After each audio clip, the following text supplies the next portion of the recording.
In this video, I'll show you guys how to buy USDT on Binance with Revolut. But make sure you watch this video to the end so you don't miss any important steps, and let's get straight into it.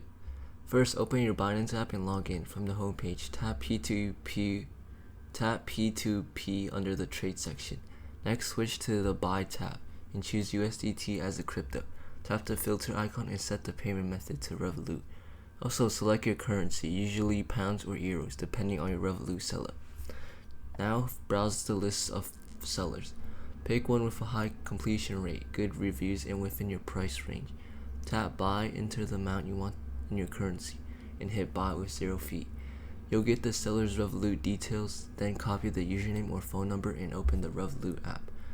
Send the exact amount using Revolut's peer-to-peer payment. Once done, return to Binance and tap transfer notify seller.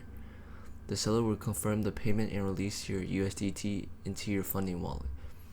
And that's easy and fast. You can now transfer your USDT to spot or use it for trading. Always trade with verified sellers and take screenshot of your payment for proof. If this video helped you, make sure you subscribe and like.